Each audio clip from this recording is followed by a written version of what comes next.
We got a lot to get to this week. As normal here on Kicking It with Kunkel, I sit down with the head coach of your Houston Rockets. NBA in full swing, NFL in full swing, World Series about to start here on Fox 26 as well. And the World Series is spectacularly fun in Houston right now because all the Astro fans hate everybody involved. They hate the Dodgers, they hate the Yankees. So the emotions on Twitter and my Twitter feed, or X, is absolutely fantastic. So I think it's going to be a lot of fun for that. Texans, we have got to talk about this Packers game. What went wrong with the offensive line? What went wrong inside 2 minutes inside the red zone? Bobby Slowick with a big admission on Thursday. And then also the Rockets start the season against a bad Hornets team. They go on the road for 2 against the Spurs, then to Dallas for their first 5. Those are the first 5 games, 2 against the Spurs as their top 4. And Jalen Green talking about the fact they got to come out of the gates hot, win the first 4 games, or at least 3 of the first 4, and then they drop that first one against the Hornets, a bad Hornets team, a team that was, 21-61 last year. They had no Mark Williams in game 1. Brandon Miller was hurt. He left the game at halftime, and yet they blow an 18-point lead to the Hornets at home on opening night. Inexcusable. But with that being said, I asked head coach Ime Udoka what happened, and we get into it, and then we talk about the future. We talk about some of Dylan Brooks' antics, and why is the back-to-back game such an arduous task for NBA players today. Enjoy this conversation.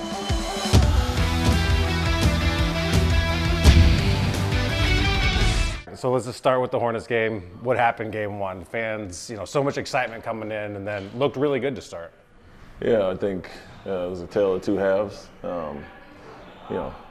Defensively, we guarded up to our potential in the first half, and when shots didn't fall in the second half, I think we kind of let go of the rope on the defensive end there. And talented group either way. You're in the NBA, and yeah, it definitely stings for us. But what we try to take away from it is the positives that we had. But anytime you build that lead and do the right things, you want to have the consistency to finish the game out with those. And so they basically played with more effort than us second half. Shots didn't fall on our end, and then we didn't guard up the potential that we did in the first half. It's interesting talking to fans because it's Texans season, so there's only 17 games. Every game means so damn much. And then it's now the first game of the Rocket season. There's so much excitement. How do you not allow it to become like the end of the world, as the way that fans think when it's one of 82 games? Yeah, you keep that perspective for sure. Going into it, you're not going to be where you want to be, obviously, in the first game. But there are things that you can't just gloss over, obviously. And so for us, when you build an 18-point lead and it dwindles down to 9 or 10, and then you get it back to 16, and then you end up losing it there, you want to look at the trends and what happened in those minutes to what you did well to build the lead and then what you did to give it away. And so for us, we saw some things, obviously, with our game plan specifics on ball specifically, and what we did and did not do well in the second half, and that was kind of glaring. The way he got going in the fourth quarter was due to some of those errors and the details and how we wanted to defend him. So I love your style coaching, personally, and I don't know that you see a lot of it in the NBA these days, where you have, I think guys want to get coached. I don't know that they want the accountability that you impose on your team. And I remember it last year a couple times, you put Jalen Green right next to you at the end of games, despite what his name was, despite what the expectations are, because he wasn't performing late in the game. How did you earn that trust with these guys in your first year to be like, listen, I'm doing it for good. You're going to thank me in the long term, despite how you may feel about it? Yeah, we had those exact conversations about, we've been losing for a few years now, and how are we going to flip that and come out on the other side. And so for us, it was all about breaking certain habits. And to your point, guys want to be coached. Guys were looking to take the next step, and then you bring these veterans in, and you see a little bit of success, but you understand big picture. You have to play up to our standards and your potential. And so, nothing is done on a whim without having a discussion behind it. And so the things I say publicly I'm doing tenfold behind the doors privately with the guys, so they're not seeing or hearing anything new from the first time. And that's who I am and how I've always coached, and just being brutally honest. But I think guys really respect that honesty and then understand the standard that they have to play to. And it's not as important who starts, and guys will finish the game if you're playing well. So guys understand that, and I think it motivates them to even achieve higher things. You mentioned breaking bad habits. When you got here, what did you see? And I'll bring in another NFL situation. Devontae Adams goes to the Jets, and like game one, he's like, what the hell is going on here? He's getting on dudes on the sideline. He's been there for 10 minutes. And you can see it real quickly from the outside. What did you see when you got here with some guys? You know, for us, it was the effort and competitiveness was not lacking. You know, for some guys who have been through some rough patches, obviously only winning 19, 20, 22 games in the previous 3 seasons, you still saw that competitiveness and that fight in them. And so for us, it was how can we maximize that and try to take it to the next level. So, you know, there are habits that need to change, and we want all our guys to obviously defend. That's first and foremost. And then secondly, become more well-rounded players. And we're not asking guys to just score only or be facilitators only. We want everybody to have a little bit of all-around game and try to balance it out, so we're a much more difficult team to defend and play against. And so that takes time for everybody. We're asking them, requiring them to do different things than they've ever been asked to do. And it's always going to take a learning curve for some young guys at different speeds. And so Alpi caught on pretty quickly, and then Jabari and Jalen took their own time. But once they all learned and it was kind of second nature to them, you saw us kind of hit the ground running later in the season. So those habits, those losing habits and the mentality, I think we wanted to flip that, and we saw from day one they were very competitive. It's all about the little details and sticking to those now. And I don't think it was an accident that you brought in Fred, obviously a great player, but his leadership capability. And then Dylan, I respect a guy like that because that's how I was. Like, I was just an annoyance on the court just because I wasn't good enough to be anything else. And then Steven Adams to bring in an alpha in the center of the paint. Like, the way you're building this team, I mean, like the mindset, I think, is so important for this team. It's not by accident. It looks like it kind of mirrors you. Yeah, we obviously wanted to improve in certain areas, and so you bring in guys with toughness and edge and a defensive mindset, but also you have to match the right veterans with your young guys. You got to have guys that are coaches on the floor and show professionalism every day and their work ethic, so that rubs off on the guys. But at the same time, you don't want to stunt their growth and hand the reins over to older guys. And so it was a fine balance there, understanding guys like Fred, who have been through it as a young guy and played with really good superstars, but understands how to play on and off the ball and let Jalen, Alpi, and Jabari and Tari and all those young guys grow. And so finding the right balance of vets is a big thing, and then kind of instilling that mindset and success they've all had, whether it's Jeff Green and Fred winning championships, they can kind of impart that wisdom on our young guys. When you bring in Dylan Brooks, you mentioned like there's a line, that balance you talked about, like go up to it, try not to go too far over it if you do go over it. How do you think he's been doing that, and what does he bring your team when he does do that? Well, he goes up to the line every game pretty much, and so do you ever sit there and laugh when you see him doing the stuff he does? We laugh at every film session and every time, but that's how he's carved out his career, and that's the reputation he has. And for him, it's finding the balance to play physical, play aggressive. As our whole team does, we have to adjust and adapt to how the refs are calling the game or how the league is being called. And so he's a guy that's always going to be on edge and bring that edge and toughness to your team. And so we welcome that. Obviously, it's easier to rein that in than ask guys to be more aggressive and more assertive. And so we like that part about Dylan, obviously. And I think as you saw our season and all the dust-ups and things we had last year, I think we started to take on that reputation. I love it. Like, it's fun to watch, and I think when you're trying to build a foundation, that stuff is super important. And then there's Jalen Green. Like, he had a really turbulent, I think, rookie season in the city, and just like the perception, the expectations, and then to see him grow and mature and have the march that he had and kind of try to block out all the noise. What's some of the stuff that goes on behind the scenes with him? Because I don't think people appreciate the human being side of kind of some of the stuff that he was going through and to where he is today. Yeah, I would say, excuse me, I would say he's very mature in the way he handles everything. He's a guy that if you challenge him, he always reacts the right way to it.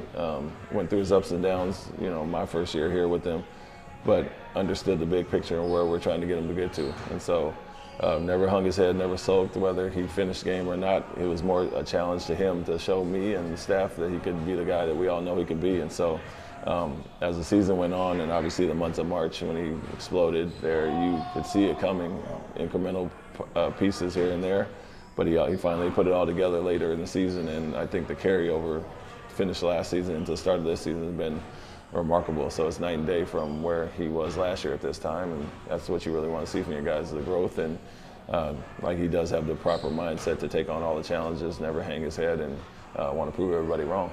Do you guys ever laugh when Cam gets in the game and he manages to fill up the box score in like 90 seconds with like 9 shots and 4 rebounds, a dunk, and like all the things he's able to do here? Like, he reminds me of the dude in high school that had talent that came off the bench, was like, yo, these are my 5 minutes and I'm doing everything with them. Yeah, we know Cam and who he is and what he's going to do, and so you don't base it off of makes or misses. Yeah. It's if you're taking the right shot, if you're making the right rotation and read on defense. And so with him, understanding that he's a huge spark off the bench for us and what he can do to elevate our team, it's just more of the same with our young guys. He's one youngest, I think, first-round pick last year, 19 years old. He's only 20 now, so 1 year of college, and now he's trying to implement all these new schemes and terminology and things for him where young guys, their head can be spinning a little bit, but we understand who he is and try to maximize his potential while teaching him and helping him grow throughout all the ups and downs.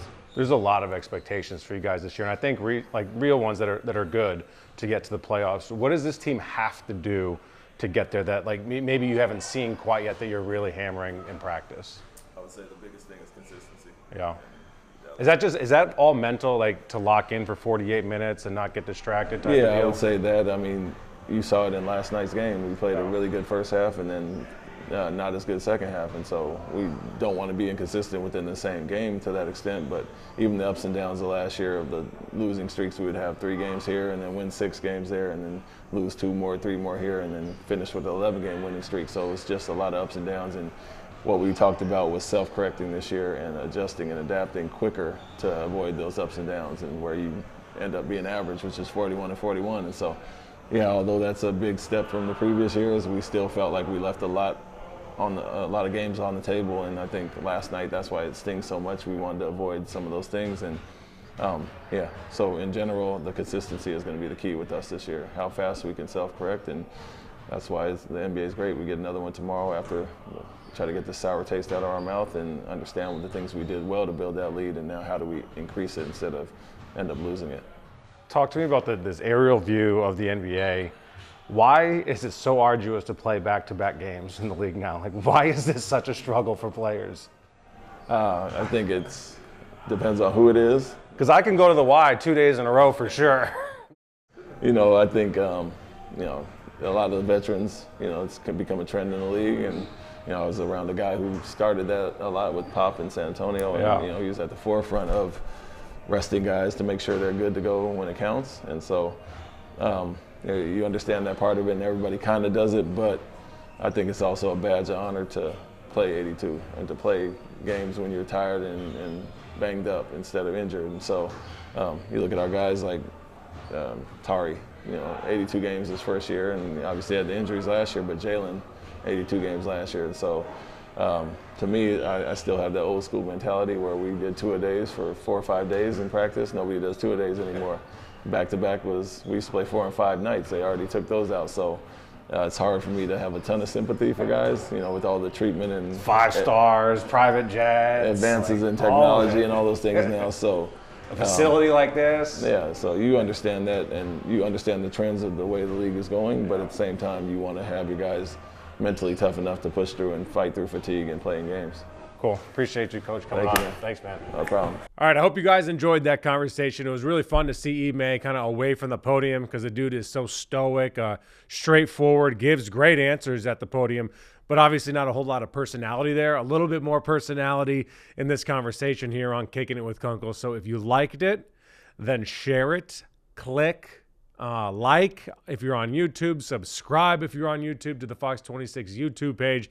And if you are watching on Fox Local, you don't have to watch on your TV now. You can actually now watch on your phone because it's finally a phone app. So download it there, share it, spread it, comment, message me at Will Kunkel Fox on Twitter as well, because love having conversations, loves everyone's insight, and kind of having some debate with you guys as well. Now let's get into the Texans. The guys are 5-2. If you said you would be 5-2 after 7 games, I think you would take it. It's a good place to be. But when you watch a team so closely, you want perfection. You see imperfections as well, especially when the expectations are so dang high with this team. So after the Packers game, you're down 5 starters on the defensive side of the ball, including that suspension to Mario Williams. The defense plays pretty damn well. They allow 24 points overall to the Packers. They force 3 turnovers. They win the turnover battle 3-0, and yet they lose the game. And they lose the game because of the offensive side of the ball. Who would have thought coming into the season that the offense was going to be an issue? Well, if we go back to a particular time on Kickin with Kunkel, I had ESPN's DJ Bieniemy on before the season, and I said I was concerned about the Texans' offensive line. Why? Because they hadn't done it.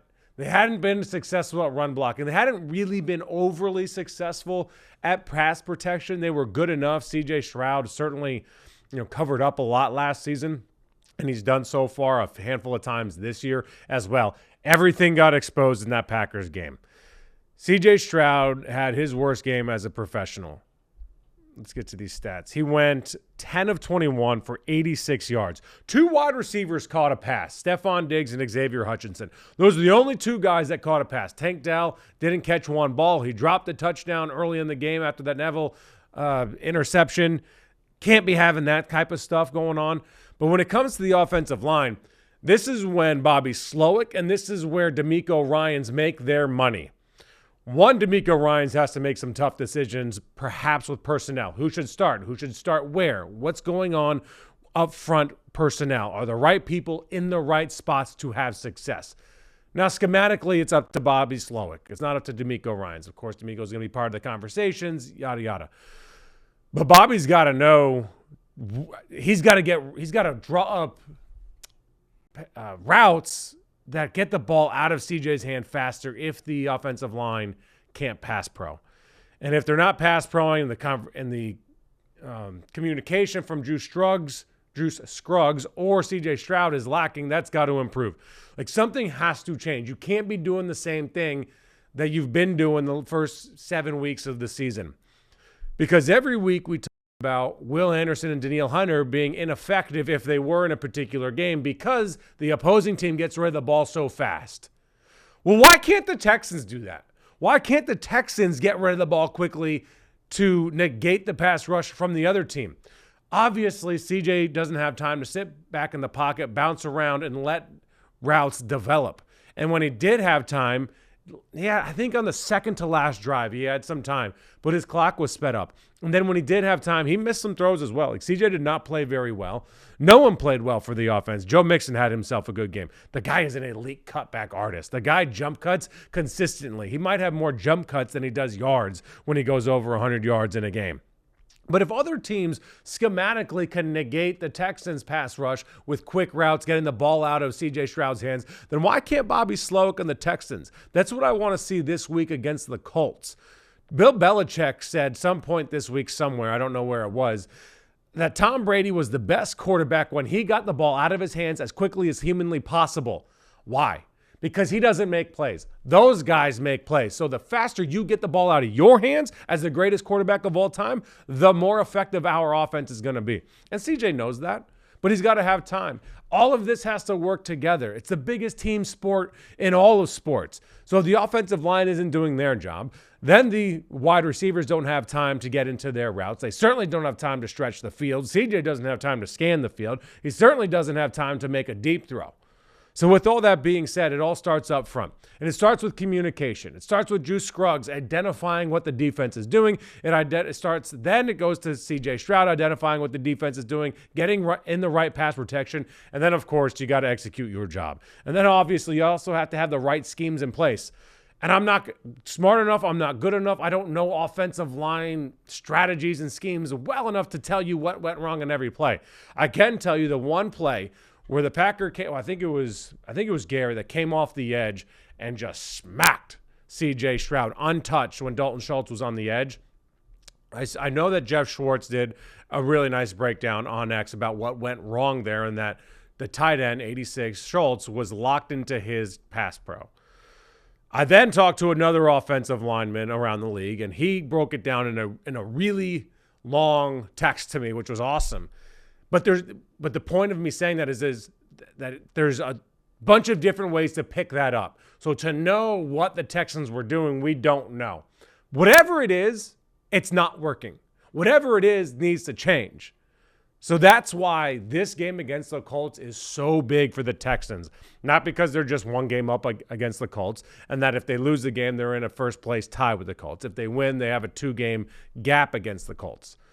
This game is huge for the offensive line, and as CJ kind of looks at it, a little tongue-in-cheek, a little serious, it's a revenge game for the offensive line against us. It's people like me that come out here and bash the offensive line when they don't do their job. Now, to be fair, I have said that they have done their job well at points throughout the season. It hasn't been consistent enough to live up to the expectations to where the Texans want to go.